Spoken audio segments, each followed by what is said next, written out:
Hello, I'm Christian Schuh. I would have loved to join you in person in Gijón, but as circumstances did not permit that, I'm speaking to you from a park in Vienna. And since my YouTube channel is called Procurement in the Park, this may not be such a bad thing after all. So together with my friend and colleague Iñigo Aranzabal, I will aim to make the next 45 minutes worthwhile for you. And we will talk about the purchasing chessboard and some relevant topics beyond that. If you bear with Iñigo and me for the next 45 minutes, you should take away a couple of insights. The most important one is that after this discussion, you will have a good idea of what good looks like in procurement.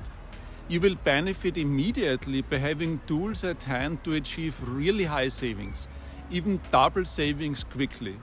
And you will know what role SRM plays in building a great procurement. Having spent most of my 26 years as a procurement consultant in tech and auto, I will use these two industries to illustrate what I'm saying. And there's one more thing. You should understand why a procurement guy is leading Apple today. I'm firmly convinced that a great procurement organization should breed future CEOs. Procurement at Apple is doing just that, and we will come back to Apple several times in today's discussion. So without further ado, let's jump into the topic. When asked what good looks like in procurement, I like to work with the framework shown here. On the horizontal axis of the framework, we have the focus of procurement. It ranges from pure cost reduction focus to focus on profitable growth. While profitable growth sounds similar to cost reduction, it is something entirely different. With profitable growth, procurement ensures that the company offers the right products with the right innovation from the right suppliers. On the vertical axis, we have the mandate of procurement. It ranges from just supporting the corporate strategy to shaping the corporate strategy. For full transparency, I have to add that there are procurement organizations that are completely disconnected from the corporate strategy, but we don't talk about those today. One interesting observation is that companies in the automotive industry and probably in traditional industry companies in general are mostly towards the left of the framework. Having started my own career in the automotive industry some 26 years ago, I was initially puzzled by this insight, but I believe to have an explanation now. Procurement in traditional industry companies is very much focused on cost reduction. And cost reduction is the key interest of the CFO. And what does the CFO not like? Surprises. In order to avoid surprising the CFO, both negatively and positively, procurement in the automotive industry has focused on tools like long-term agreements in which suppliers are obligated to deliver cost savings of 3 or 4% every year. Suppliers, of course, plan ahead for this and bake the long-term agreements into their offers. In the end, they act like a bank and hold the money that actually belongs to the customer. So over the past 20 years, CFOs have made procurement predictable. With this, they have taken the edge off procurement. The fact that the entire automotive industry is afflicted by this is not that surprising, by the way. This is a result of benchmarking. Benchmarking is usually conducted within one industry, in the automotive industry in this case. With all companies in the automotive industry working with the same suppliers and quite some people switching from one company to the other over the course of their career, all companies end up doing pretty much the same. Benchmarking within one industry is a dangerous activity. You may pick up fine nuances of differences, but you're likely to miss the bigger picture. On the top right, we have some of the best known tech companies. In 1998, Apple was almost bankrupt.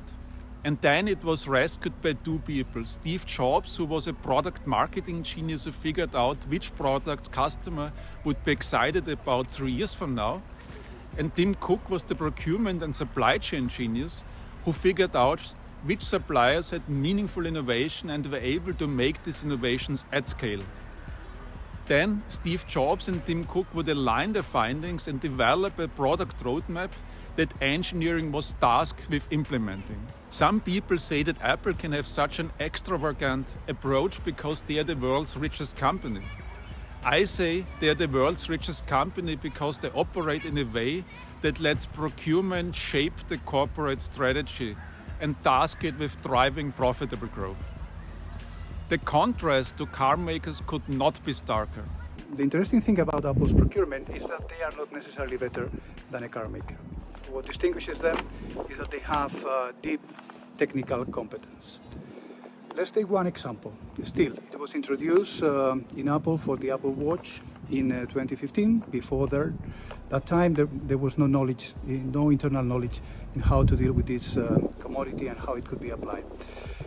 What they did is they appointed a direct responsible individual, a DRI, who took care of this commodity. He looked outside, who were the players, who were the go-to persons in those players for the amounts that they may eventually need. He also looked at the value chain, what are the risks involved in the different elements of the raw materials involved, scrap, iron ore, coke. He also looked at the applications, the different grades of the steel, how this was used in jewelry, how it was used in surgical materials and tools. He also looked at the cutting tools for the steel, so for eventually being used in the production. So he looked at it from a comprehensive cost to serve perspective. The point was that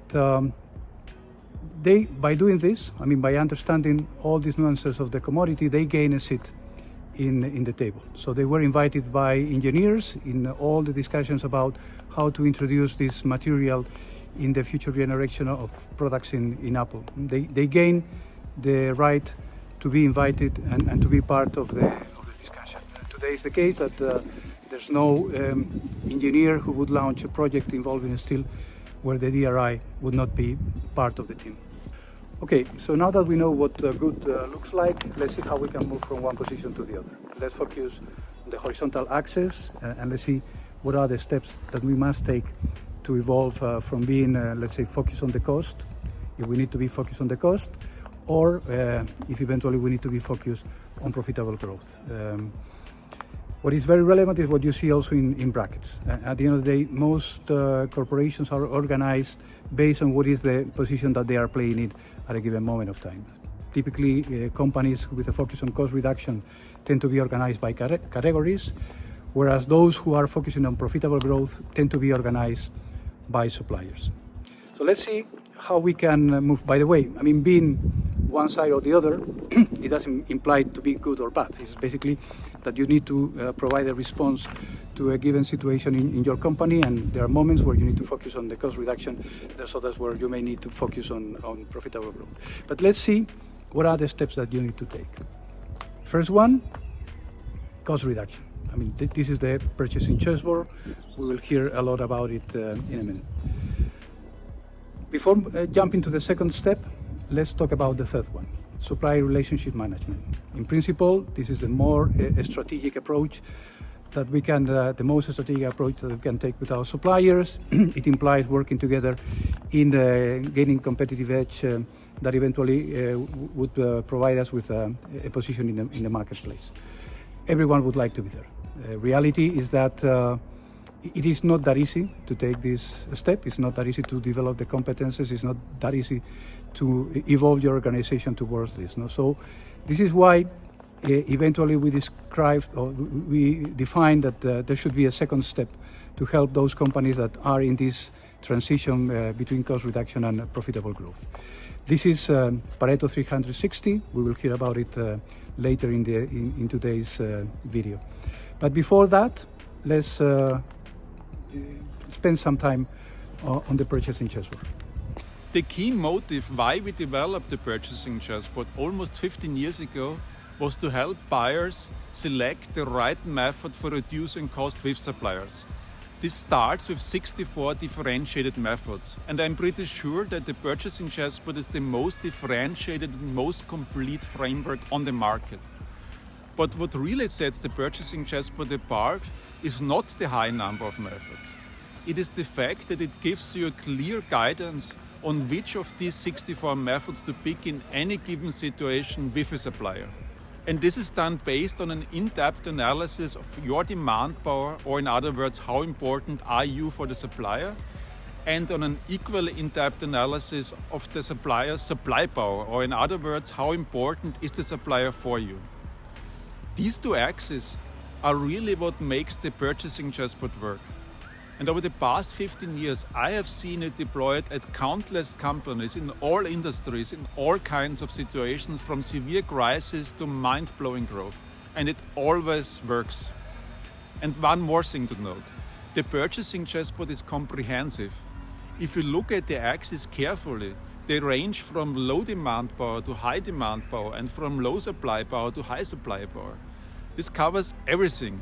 There's nothing beyond the purchasing chessboard. And with it, we have no more use for terms like non-addressable spend. With the purchasing chessboard, everything can be improved. Let's look at it more in detail. In the chessboard, we have 4 basic strategies that are represented by the quadrants you see here. In the bottom right quadrant, we have high demand power and low supply power. Think about a big car maker buying small metal parts like stampings or turn parts. There are hundreds of suppliers out there. So what the car maker will do is deploy statistical tools to determine a target price. And that target price will be communicated to suppliers without even the need to negotiate. And the suppliers will be well advised to accept that target price. Let's assume that the same car maker is buying a brake system from a big automotive supplier like Bosch or Continental. Trying to impose a target price will not get the car maker very far and may even trigger a hostile reaction. What is really advised here is aligning the innovation roadmaps of both companies with the joint objective of being the first to market with mutual benefit. Now we are in the most uncomfortable quadrant. Our car maker is buying platinum for catalysts. The price of platinum is determined by the London Metal Exchange, and there's nobody to negotiate with. So what the car maker does here is engineer platinum out of the systems by deploying novel technologies like nanostructures that yield the desired effects without using expensive or monopolistic products. And finally, we are in an area where low demand power meets low supply power. Think about air travel. Our car maker is not really important for the airlines, and there are several airlines to travel with. So negotiating will not yield that much. But not flying at all and doing a video conference instead eliminates the cost altogether. And as this pandemic has taught us, virtual meetings are perfectly fine and effective. The somewhat puzzling observation is that those focusing on cost reduction tend to do it wrong. You see here in this graph, highlighted in red, the typical levers that we see in most corporations when it comes to applying cost reduction strategies. As you can see, they are basically in the right down corner of the chessboard. So these are the traditional levers that were conceived in a world where there were corporations who had all the leverage when dealing with their suppliers. Today, this is not the case. I mean, you can reflect on your own businesses, and you can see that most of your spend would not pertain to this quadrant. Going back to our example in automotive, most of the spend would be in the upper right quadrant. So focusing only on those levers that you see here in red just gives a short picture of the opportunities that you have to implement cost reduction. So there's a wide variety of levers within the purchasing chessboard that are, in most cases, untapped. So as we have seen, everything is in the purchasing chessboard. Nonetheless, many companies find it difficult to implement most of those levers. In many occasions because, they need to focus on delivering the results, and they need to deliver those results immediately. So this is the time for learning a bit more about how to solve that, how to improve your chances of success by implementing Pareto 360 degrees. So Christian, please. The key difference between the Pareto approach and everything else we have seen in procurement is that we are making it personal for suppliers. And we assign clear responsibilities for owning the relationship with a supplier. In order to do that, we segment suppliers. Every company has a Pareto of suppliers similar to the one shown here. 20 to 40 A suppliers account for 50% of the spend. 100 to 200 B suppliers account for another 35%, and thousands of C suppliers make up for the remaining 15% of the spend. Each of these three supplier segments is dealt with in a specific way. A suppliers are brought into a 360-degree program in a CEO to CEO discussion. In essence, this means that the supplier commits to double savings upfront. In return, the customer helps the supplier to improve all aspects of the joint business to make the supplier more profitable in the long run. For B suppliers, we are ensuring that the right methods to reduce cost are applied. And we are doing this by introducing the Purchasing Chessboard. And we are supporting its introduction with AI tools. In all likelihood, the many C suppliers have never been touched by serious cost reduction efforts in the past. And we are changing this with a haircut. Before we dive deeper how to work with A suppliers, let me show you what the Pareto approach did for a car maker. The car maker reached out to us in December 2018. Caused by all kinds of adverse effects in the market, they were facing a savings gap of $500 million, and they needed the gap to be closed by the end of Q1 2019. We pitched the Pareto approach, the car maker liked it, and we kicked off right after New Year. The Pareto approach generated incredible momentum across the car maker. Not only did it mobilize the procurement organization, it also captured the attention of the entire board of management, especially the head of engineering and the CPO. As a result, we achieved double savings with many suppliers and closed the $500 million savings gap in Q1. The car maker's board members established strong personal ties to the CEOs of the biggest suppliers. And a lot of good things came from this. And we did it again in 2020 and in 2021, achieving even higher savings than in 2019 despite the pandemic-related ups and downs. Let's now dive deeper into the 360-degree program. As a reminder, this is where we address the A suppliers with the intention of doubling the savings performance with them. So how do we achieve double savings quickly in the 360-degree program? We achieve it by doing things very differently. Normally, procurement is happening at the operational level between procurement people and account management people. They have limited decision authority and they are burdened by things that have happened in the past. In 360, we elevate the discussion up to CEO level. Supplier CEOs can make big decisions if they believe in the opportunity. Also, normally in procurement, you do a lot of stuff that takes a long time, and at the very, very end of it, you may or may not get savings. In 360, we flip this around and ask for a savings commitment from suppliers upfront. And only once we have the commitment, we engage in activities.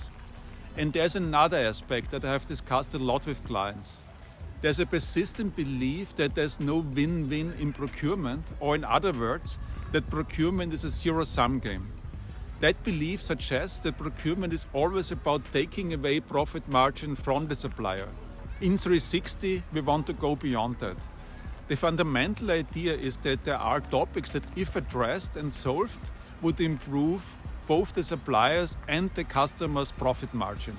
Okay, so how does this CEO to CEO conversation get started? In our experience, working with letters works quite well. Basically, we start by addressing the CEO in the selling company with the context of why we are inviting him to participate in this 360 degrees program. We immediately set the target, in most cases double savings from what we were used before. We provide some room for what are the potential benefits that the company would get from participating in this exercise.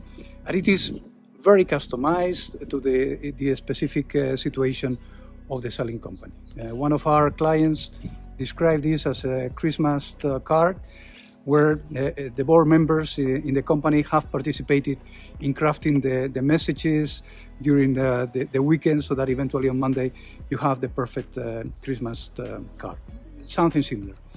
It provides a wide variety of options for these savings. There's no limitation in where they may come from. Typically, we find that the situation where those receiving the letter, they first feel some sort of blockage, because it's like getting this Aladdin's genie 3 wishes, and so it's difficult for them to even start thinking of what the first one would look like. But I mean, we provide alternatives in the manufacturing space, in supply chain. I mean, we have helped some of our suppliers in changing the architecture of their products from a design perspective, so that it would be more competitive. We also help them with their base of suppliers, so how they should negotiate alternative deals that would have, at the end of the day, an impact for our client. So there's no sacred cows. Everything can be touched, and we encourage the CEO of the selling company to do that. Well, so this is how we come to the third step, supplier relationship management. This is where growing together with our suppliers, gaining this joint competitive edge, I mean, setting the basis for profitable growth comes into play. Before elaborating on what SRM means, let's look at the definition. In my view, SRM is about reaching a lasting competitive advantage that goes beyond just cost reduction. It encompasses every interaction between two enterprises, the customer on the one side and the supplier on the other side. And the key objective of SRM is to achieve a competitive advantage by driving desired supplier behavior. Compare this to category management with the purchasing chessboard. There, the objective was to find the right method to reduce cost. With SRM, we drive desired supplier behavior. For SRM, we again need a framework. In essence, we start with segmenting suppliers along 2 axes. On the vertical axis, we have the current performance of a supplier. Every company measures the time, cost and quality performance of suppliers in one way or another. While the current performance of suppliers can be measured in an objective way against time, cost and quality KPIs, the horizontal axis is a bit more complicated. Here we measure the strategic potential of suppliers, or in other words, what could this supplier be to you in an ideal future situation. This is pretty subjective, and it definitely cannot be done by procurement alone. It requires a broad cross-functional and cross-hierarchy consensus. Once we have defined the axis, we can complete the framework with 9 supplier interaction models. And suppliers are slotted into these interaction models based on their current performance on the vertical axis and the strategic potential on the horizontal axis. In order to simplify our discussion, we can group the 9 supplier interaction models into 3 columns. In the left column, we have suppliers with almost no strategic potential. They can be big, they can have been with you for decades, and they can provide good savings. But in the grand scheme of things, they will not determine your future. We will not want to dedicate too much time to these suppliers. A fairly transactional relationship feels about right. If these suppliers improve in their performance against the time, cost and quality targets, they should receive more business. And if they decrease against these targets, they should receive less business. But that's about it. In the middle column, we have suppliers with medium strategic potential. Typically, these are suppliers that define an industry standard. In the PC industry, this would be suppliers like Intel and Microsoft. In the airline industry, this would be suppliers like Airbus and Boeing. They will never help you gain a lasting competitive advantage, because by nature they work with everyone in the industry. But you need to keep close to them. You need to watch the innovations in order to jump on these innovations at the right point in time. And sometimes, just sometimes, you may be able to influence them. In the airline industry, this is called being a launch customer. When Airbus thought about the A380, Singapore Airlines signed up as such a launch customer and became the tipping point that made the project appear commercially viable for Airbus. As a launch customer, Singapore Airlines had the chance to optimize the layout of the first class and the business class cabins for their purposes. This gave Singapore Airlines a temporary competitive advantage. But after a couple of years, any airline that desired to do so had the opportunity to catch up. This is different in the right column. Here we have suppliers that will work with you exclusively for a given product market segment. With these suppliers, you can work together as if you were integrated into one company, but without all the complications that come with cross-ownership. I will show you two examples for the right column in a minute, but let's first look at the distribution of suppliers. In most companies, the overwhelming majority of suppliers, let's say around 95%, are suppliers who do not have a strategic relevance. Only 5% of the total number of suppliers are suppliers who bring industry standards to whom we should be very, very close. And we could say that among these 5%, roughly a bunch full of them are those with whom we want to establish long-term relationships in this quest for the future competitive edge. If you reflect on what we have said, I mean, we are not saying that you should partner with suppliers. I mean, what we are saying is that there's a few of them with whom you need to establish a different type of relationship. With the rest of them, you must maintain a transactional focus. Let's look at a couple of those examples that you can see here on the right. The first example is Red Bull. From the inception of the company, they decided that they would work with one single bottler. They selected Rauch. They were a maker of fruit juice. And since then, every single can of Red Bull has been bottled by Rauch. Today is the day that there's no intention whatsoever, in the case of Red Bull, to switch supplier. And in the case of Rauch, I mean, they are not looking for anything similar with any other energy drink maker. On the other side, we have Coca-Cola. Coca-Cola, they have tens of bottlers. They are in a process to consolidate their supply base here, but they still work with a significant number of suppliers. This means that whenever a change in the product portfolio needs to be launched, this needs to be aligned with a wide ecosystem of players. In the case of Coca-Cola, this may take even years. Similar thing in the partnership between Red Bull and Rauch takes just a matter of weeks. The second example is Apple. Like many other PC makers, they have been relying on commercial chips for long.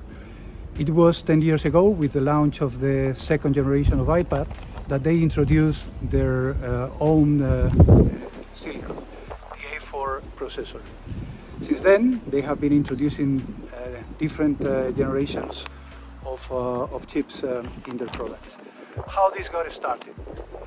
Basically, they started discussions with both Samsung and Taiwan Semiconductor Manufacturing Company. It was eventually TSMC that was selected to develop the future generation of these processors. Apple benefits from the leading CPUs with better performance and lower energy consumption than anything else in the market. On the other side, TSMC benefits from the size. They have reinvested the money that they are making with Apple in leading-edge manufacturing facilities. Today is the day that they have already developed the 5 nanometer chip, and even Intel is subcontracting the production of some of their processors from TSMC. So a very good prospect for both companies moving forward from this partnership. Well, this almost brings us to the end of our discussion. Thank you for bearing with us that far. I hope that you have learned the following. Category management is about savings and SRM is about competitive advantage beyond just savings. And with the right tools and the right mindset, procurement can be the most important corporate function in the 21st century. Before we open up for questions, a word from our sponsor. No, just kidding. No, seriously, if you would like to dive deeper into today's topics, I encourage you to check out my YouTube channel, Procurement in the Park, where I publish new videos every Sunday. And should you prefer reading books to watching videos, the Purchasing Chessboard and SRM are covered in some of the books I have published. And on the right, you see a new book that we will publish with Harvard in June 2022. And maybe you invite me back to your conference next year and I can talk about profit from the source. So I think we can open up for questions now.